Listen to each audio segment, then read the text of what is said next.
Bienvenidos una vez más al podcast resumen del libro Profetas y Reyes. En el capítulo de hoy viajamos con los exiliados hasta Babilonia y entramos en la corte del rey.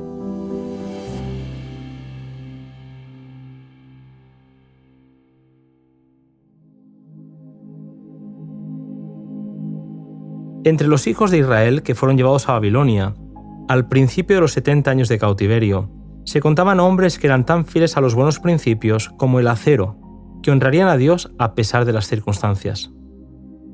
Ellos darían a conocer a Jehová a las naciones. Fueron hombres que honraron a Dios y no cedieron a la idolatría.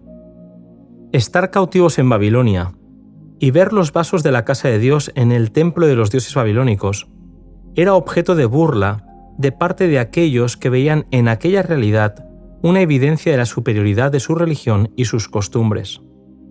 Pronto, Dios daría testimonio de todo lo contrario, y lo haría a través de los hombres fieles que estaban en la corte del rey. Entre ellos se encontraban Daniel y sus amigos. Desde la comparativa sencillez de su hogar judío, estos jóvenes del linaje real fueron llevados a la más magnífica de las ciudades y a la corte del mayor monarca del mundo.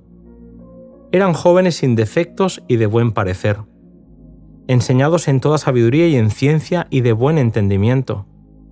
Viendo su potencial, el rey Nabucodonosor ordenó que se los educase para que pudiesen ocupar puestos importantes en su reino.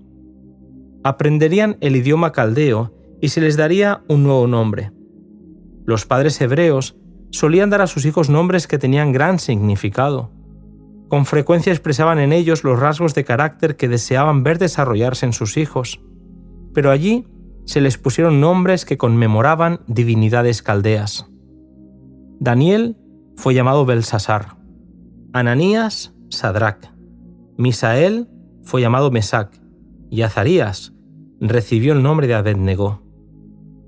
El rey no obligó a estos jóvenes a renunciar a su religión, pero esperaba que por la influencia y el contacto diario con sus costumbres, ellos acabaran por hacerlo.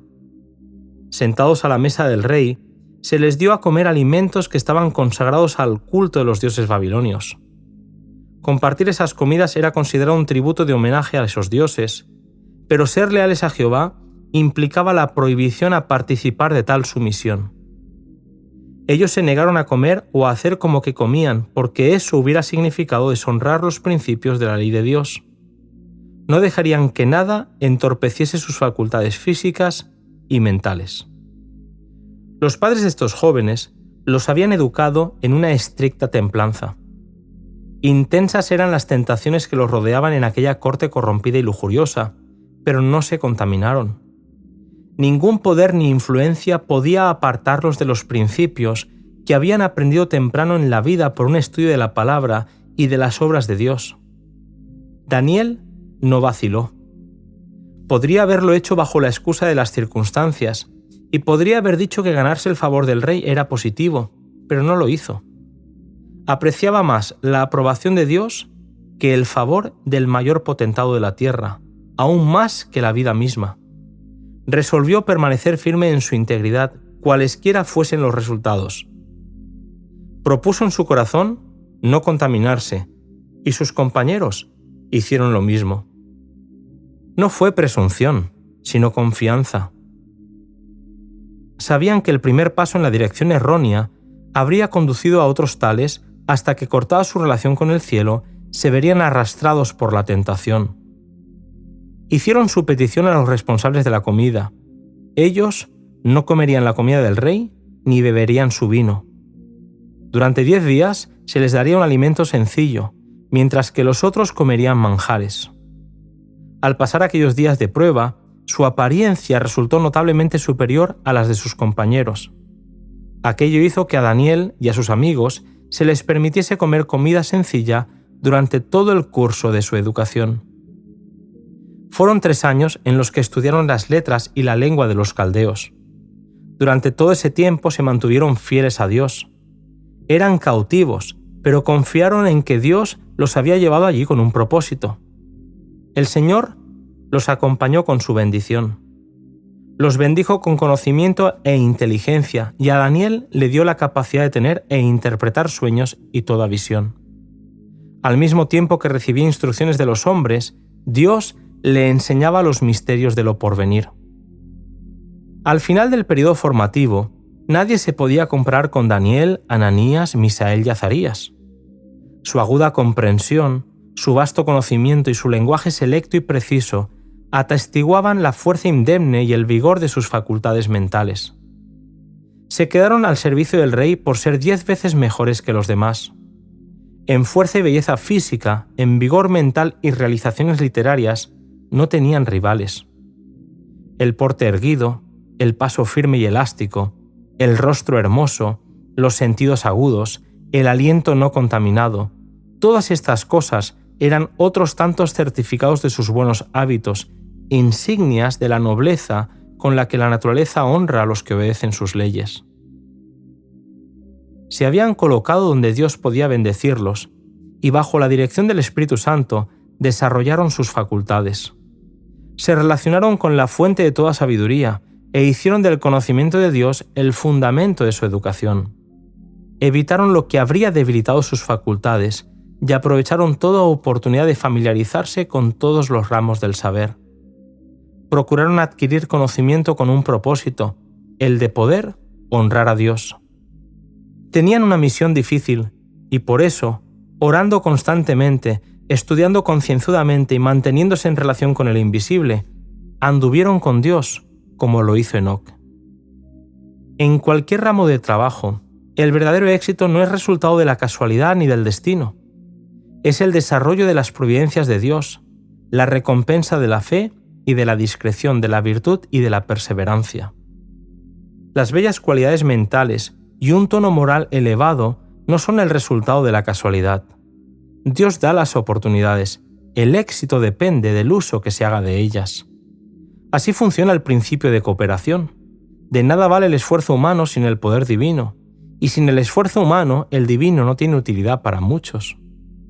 Para que la gracia de Dios nos sea impartida, debemos hacer nuestra parte. Su gracia nos es dada para obrar en nosotros el querer y el hacer, nunca para reemplazar nuestro esfuerzo. Así como el Señor cooperó con Daniel y sus compañeros, cooperará con todos los que se esfuercen por hacer su voluntad. Mediante su espíritu fortalecerá todo propósito fiel, toda resolución noble. En su fuerza pueden ellos vencer toda tentación y toda dificultad. En la experiencia de Daniel y sus amigos, fue la fidelidad en las cosas pequeñas lo que dio carácter a toda su vida. Así como Dios llamó a Daniel para que testificase por él en Babilonia, nos llama a nosotros hoy para que seamos sus testigos en el mundo.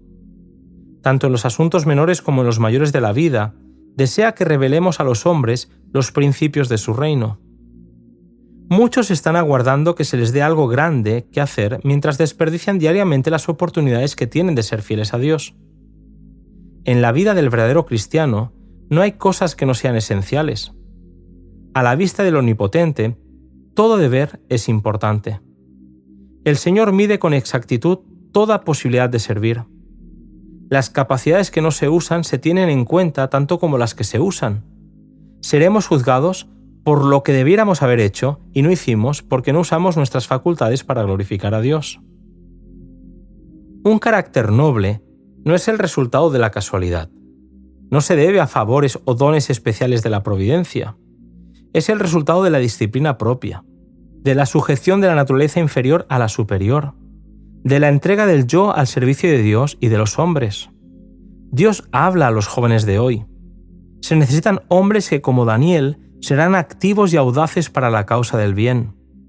Se necesitan corazones puros, manos fuertes, valor intrépido, porque la guerra entre el vicio y la virtud exige una vigilancia incesante. Satanás se presenta a toda alma con sus tentaciones seductoras. Intenta debilitar y degradar las facultades físicas, y a menos que las tendencias de la naturaleza física estén dominadas por un poder superior, obrarán con seguridad ruina y muerte. El cuerpo debe ser puesto en sujeción a las facultades superiores del ser. Las pasiones deben ser controladas por la voluntad, que debe estar a su vez bajo el control de Dios. El poder intelectual, el vigor físico y la longevidad dependen de leyes inmutables. Mediante la obediencia a esas leyes, el hombre puede ser vencedor de sí mismo, vencedor de sus propias inclinaciones y vencedor de principados y potestades. Así como las ofrendas del Antiguo Testamento habían de ser perfectas porque representaban a Cristo, la palabra de Dios señala que los creyentes deben ser un sacrificio vivo, santo y sin mancha. Aquellos jóvenes hebreos fueron hombres de pasiones como las nuestras, pero permanecieron firmes en un ambiente contrario porque confiaban en una fuerza infinita. En ellos, una nación pagana contempló una ilustración de la bondad y beneficencia de Dios, así como del amor de Cristo. En lo que experimentaron tenemos un ejemplo del triunfo de los buenos principios sobre la tentación, de la pureza sobre la depravación, de la devoción y la lealtad sobre el ateísmo y la idolatría. La vida de Daniel y sus compañeros es una demostración de lo que él hará en favor de los que se entreguen a él y procuren con todo el corazón realizar su propósito. Los jóvenes de hoy pueden tener el mismo espíritu que dominó a Daniel, pueden sacar fuerza de la misma fuente, poseer el mismo poder de dominio propio y revelar la misma gracia en su vida, aún en circunstancias tan desfavorables como las que predominaban entonces. Aunque rodeados por tentaciones a satisfacer sus apetitos, especialmente en nuestras grandes ciudades donde resulta fácil y atrayente toda complacencia sensual, pueden permanecer por la gracia de Dios firmes en su propósito de honrar a Dios. Mediante una determinación enérgica y una vigilancia constante, pueden resistir toda tentación que asalte el alma. Pero solo podrá alcanzar la victoria el que resuelva hacer el bien por el bien mismo.